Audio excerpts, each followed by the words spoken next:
गिरधार नीला घोड़ा अश्वार राणा सुने तो जय। नमस्कार दोस्तों, मैं सहजीव संधू आपका हार्दिक स्वागत करती हूँ। आज हम एक बहुत ज़्यादा विशेष दिन के बारे में बात करेंगे जो है 9 मई। इस दिन भारत को बहुत गर्व होना चाहिए क्योंकि इस दिन महाराणा प्रताप का जन्म हुआ था 9 मई 1540 में। उनके पिता का नाम महाराणा उदय सिंह था और माता का नाम जीवत कंवर। ये भारत के लिए बहुत ही पराक्रमी राजपूत महाराणा हुए हैं। तो आओ अब हम जाने महाराणा प्रताप के जीवन के बारे में विस्तार से। महाराणा प्रताप इतिहास के उन महान योद्धाओं में गिने जाते हैं जिन्होंने अपने दम पर कई बदलाव किए। राजस्थान ही नहीं, पूरे भारत में उनके युद्ध कौशल और शक्ति का कोई सानी नहीं था। सन 1540 ईस्वी में जन्मे राणा प्रताप बचपन से ही बहादुर थे।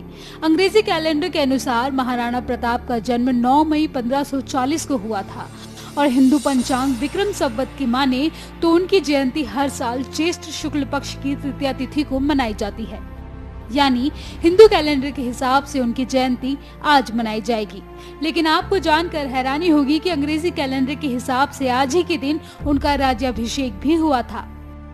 जब बादशाह अकबर ने प्रताप को मेवाड़ मुगल सल्तनत में मिलाने को कहा तो महाराणा प्रताप ने समझौता नहीं युद्ध करना स्वीकार किया, जिसके बाद शुरू हुई हल्दी घाटी की कहानी। 4 घंटों तक चली इस लड़ाई में भारी तादाद में सैनिक मारे गए। ये मध्यकालीन इतिहास का सबसे चर्चित युद्ध है, जिसमें मेवाड़ के राणा महाराणा प्रताप और मानसिंह के नेतृत्व वाली अकबर की विशाल सेना का आमना सामना हुआ था। इस युद्ध में महाराणा प्रताप के पास सिर्फ 20,000 सैनिक थे और अकबर के पास 85,000 सैनिक। इसके बावजूद महाराणा प्रताप ने हार नहीं मानी और स्वतंत्रता के लिए संघर्ष करते रहे।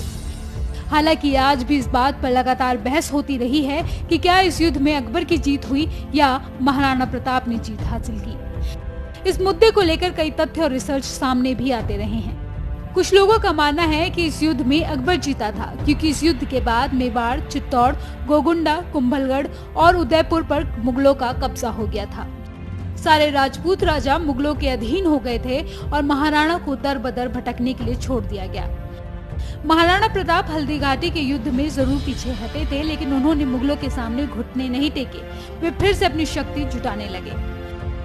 कहा जाता है कि हल्दी घाटी के युद्ध के दौरान महाराणा प्रताप का भाले का वजन 81 किलो का था। छाती पर जो कवच पहना था उसका वजन 72 किलो का था और 2 तलवारों का वजन मिलाकर तकरीबन 208 किलो था।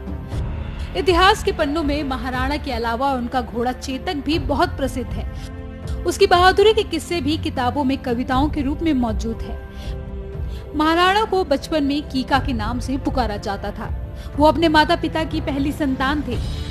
राजमहल में पले बढ़े महाराणा प्रताप बचपन से ही बहादुर और अपने लक्ष्यों को पाने का हौसला रखते थे। जिस उम्र में बच्चे खिलौनों से खेलते थे वो उस उम्र में हथियारों से खेलते थे। इतिहास कहता है कि महाराणा प्रताप को सबसे अधिक फिक्र मान सम्मान की थी। उन्हें धन दौलत और गहनों की कोई परवाह नहीं थी। वो कभी धन दौलत गंवाने में पीछे नहीं रहे, लेकिन अपने मान सम्मान को उन्होंने कभी झुकने नहीं दिया।